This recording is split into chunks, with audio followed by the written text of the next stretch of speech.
very good morning to all of you. In this class, I am going to start with another important topic of chapter biotechnology principles and processes. In this chapter, we are going to discuss about the properties of cloning vector. What will be the properties of cloning vector?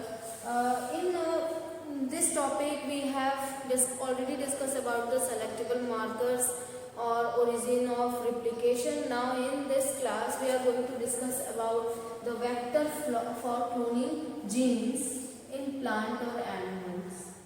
The vector for cloning genes in plant and animal.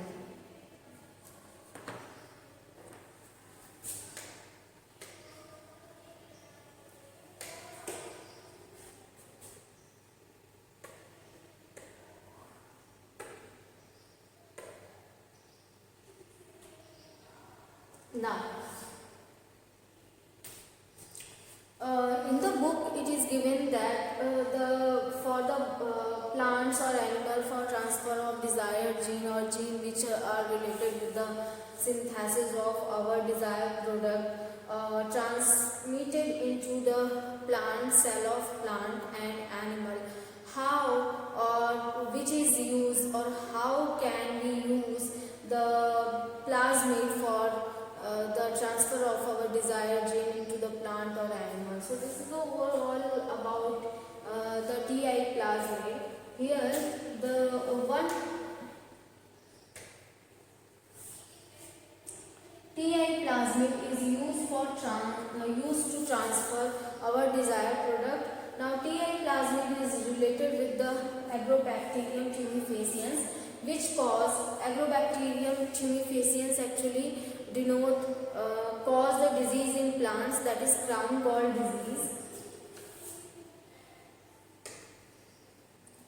So here is Agrobacterium tumefaciens.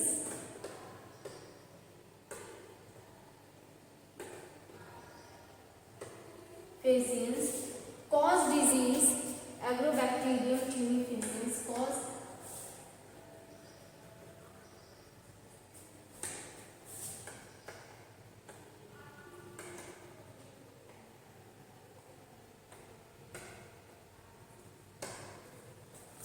cause disease in plants.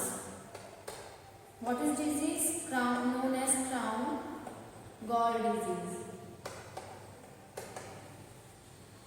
Disease in plants.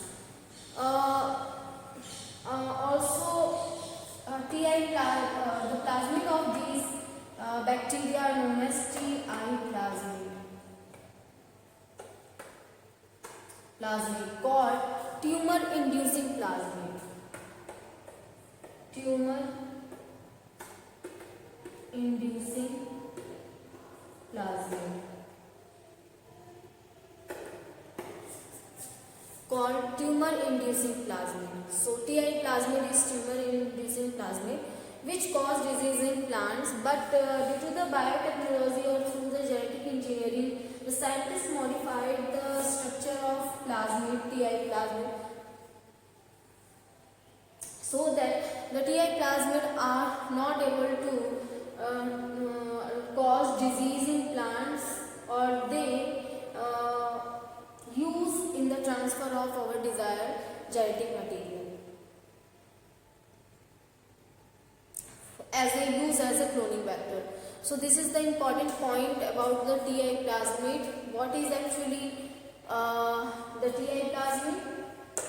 So let us discuss with the book that here you may be surprised to know that we have learned the lesson of transforming genes into plants and animals from the bacteria and viruses, which have known this for ages, how to derive genes to transform eukaryotic cell and force them to do what the bacteria or the viruses want.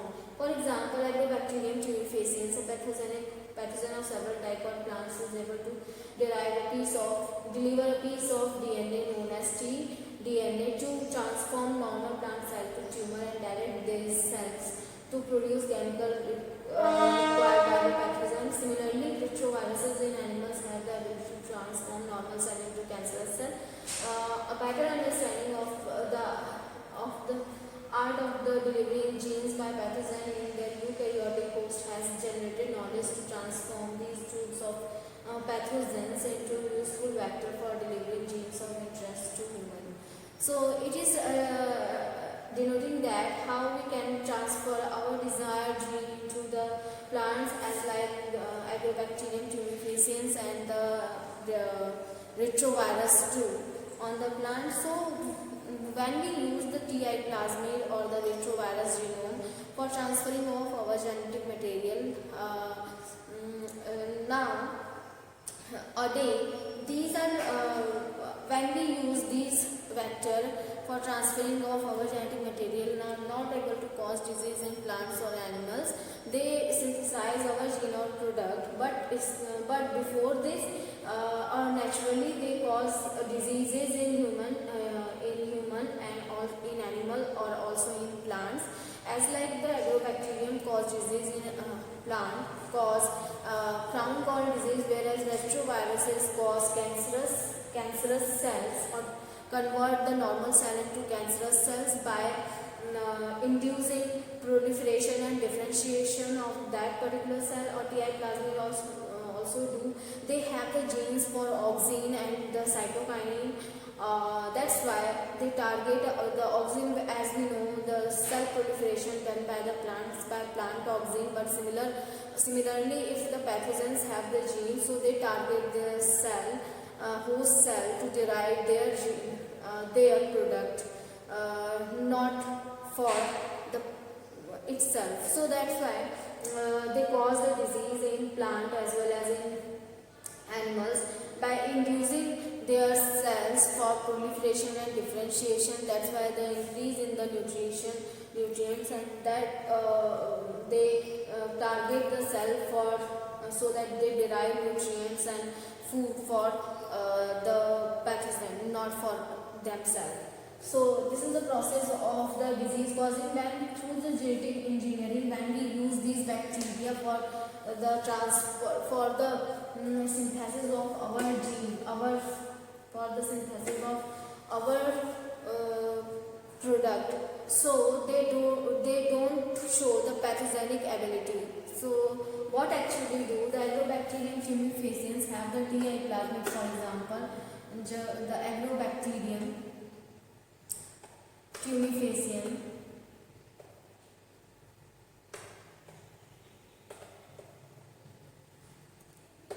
have TI plasmid. What actually they do? They also have the origin of replication or have the certain enzymes. We introduce modified this bacterial plasmid and cut all the auxin related genes. Auxins, opines, such genes are present on a TI plasmid of Agrobacterium tumefaciens and introduce our desired gene. Now they use as a vector. That means when we introduce our desired DNA into this plasmid, and introduce into the host, they transfer our genetic material, the Agrobacterium tumefaciens. Besides transferring the auxin or the cytokinin, they transfer our desired genetic material through the plasmid, vector plasmid. Now in the plants are able to synthesize our desired DNA, our desired protein, for example, our desired protein, our desired enzymes also. So that's why these are the beneficial for us. Like bacteriophages are also used for transferring of our desired DNA, and retrovirus 2 is used in the field of biotechnology. Now let us discuss about the other lines. What is saying about a better understanding of the art of delivering gene by pathogen in their eukaryotic host has generated knowledge to transform these tools of pathogen into useful vector for deriving genes of interest to human. So human maybe these are used for deriving genes of interest. Now the tumor-inducing TI plasmid of Agrobacterium tumefaciens has now been modified into cloning vector, which is no more pathogenic. As we know, this is no more pathogenic to the plants, but it is still able to use the mechanism to deliver genes of our interest into variety of plants. So when we form BT cotton is an example of biotechnology, or where the BT cotton have the genes of Bacillus thuringiensis, or which synthesize toxin in the form of protoxin. They cause a disease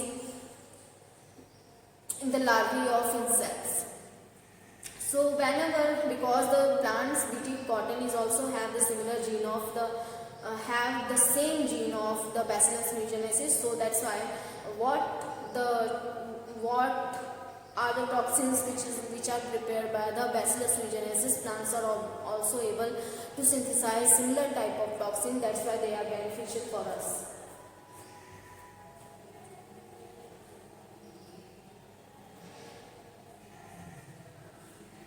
Now, next is similarly, retroviruses have been also disarmed and are used to deliver our gene of interest into the animal cell. So once a gene or a DNA fragment has been ligated into a suitable vector, it is transferred into the bacterial plant or host cell, or where it multiplies, or because we know the plasmid have the autonomous implication, that's why these are able to multiply. Now next is the competent host. What is competent host? Let us discuss about the for transformation with recombinant DNA. We also need a competent host that support the cloning of the desired gene. That support the cloning of the desired gene or the product. That's why the competent host is important. Now, how we make a host how we make a host competent for a particular desired gene.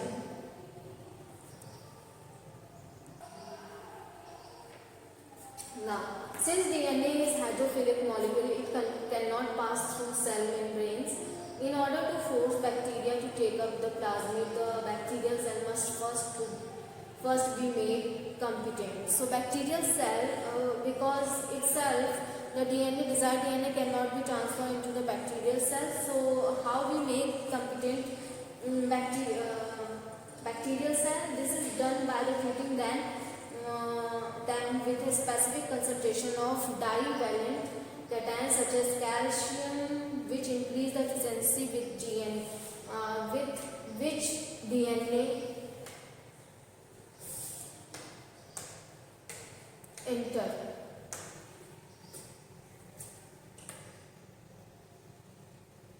Now, the bacterium through pores in its cell wall take up the desired DNA. Recombinant DNA can then be forced into such cell by incubating the cell with recombinant DNA on ice, followed by the placing them briefly at 42 degrees centigrade, that is heat shock treatment given to the bacteria for making competent for the recombinant DNA, and then putting them back onto the ice. So first we put them into the ice, then heat shock 42 degrees centigrade head, and then again put into the ice. So we make the cell competent for the recombinant DNA. This enables the bacteria to take up the recombinant DNA. Another method is the bioheuristic guns.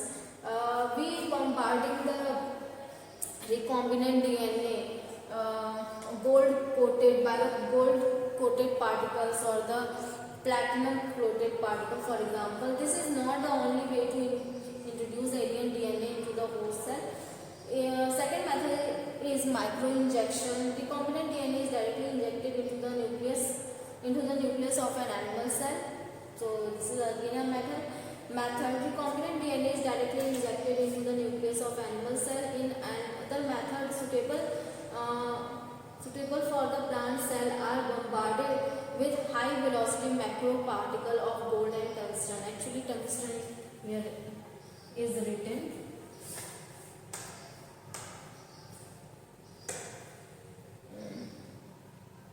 Gold and tungsten.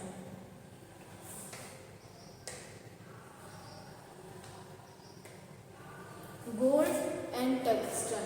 So, coated with DNA is the method known as ballistic or gene guns. Ballistic guns or gene guns we are generally using. And the last method uses disarm pathogen vector, which when allowed to infect the cell, transfer the recombinant DNA to the host.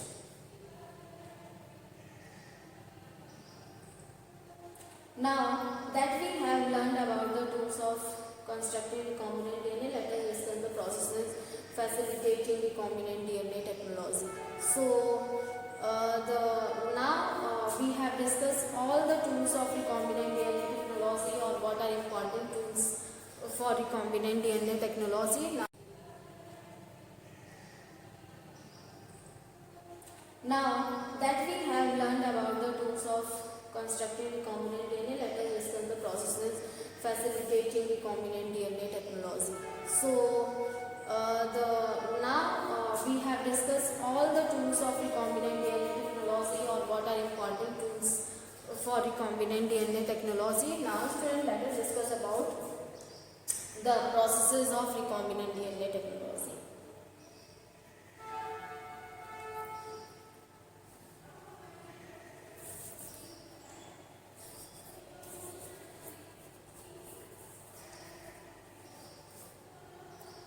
Processes of recombinant DNA technology.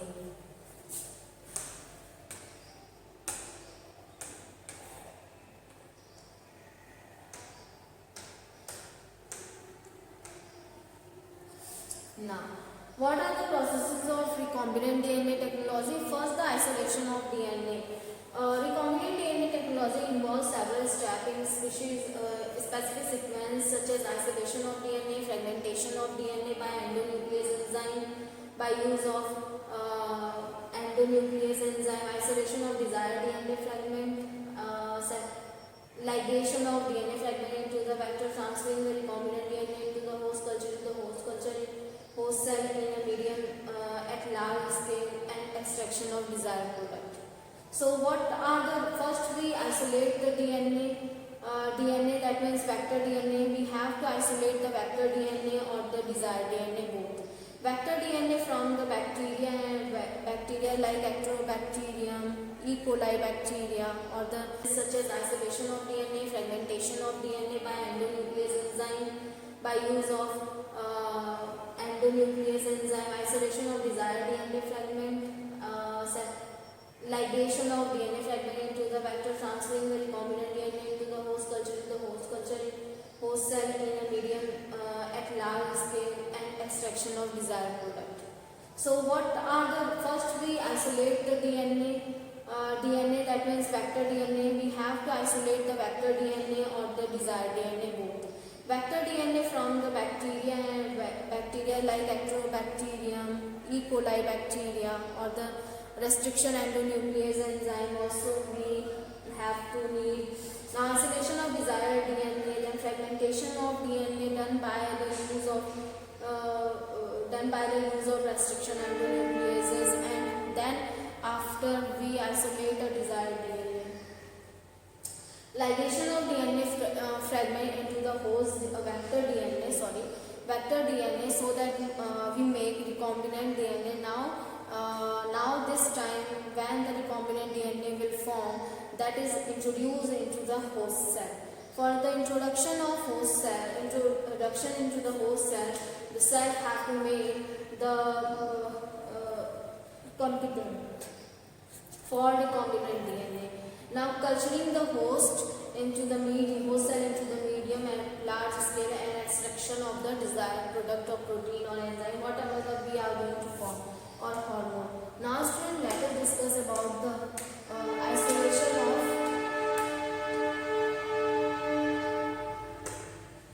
isolation of genetic material, isolation of DNA. How we isolate genetic material from the host cell or from the animal or plant, whatever the plant or animal cell is. First we treat the plant or animal cell with different enzymes like lipases. Then after treating with lipases, we obtain all the biomolecules which are present in the cytoplasm or the nucleus.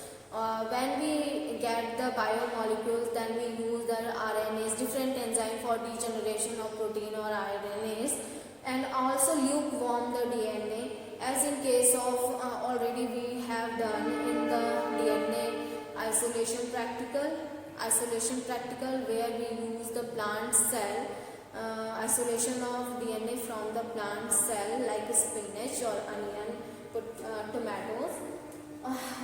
Now, let us discuss about what is given in the NCERT. Now, recall that nucleic acid is the genetic material of all living organisms without exception. In majority of organisms, this is DNA, or in fewer, this will be RNA like viruses. In order to cut the DNA with restriction enzyme, it need to be in pure form. That means if you want to treat a cell with endonuclease, so the reaction will not give a correct result when without a isolation, without a separation of DNA from the cell. Now, it needs to be pure form, free form of other macromolecules.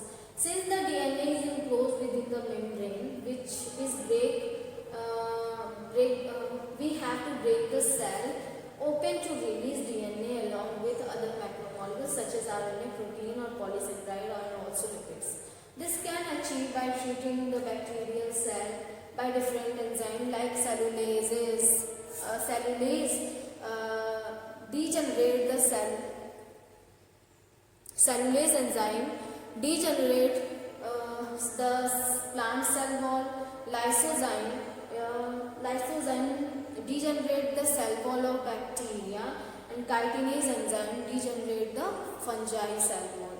So, or when we use such type of enzyme, the cell wall gets break and all the macromolecule release outside the cell. You can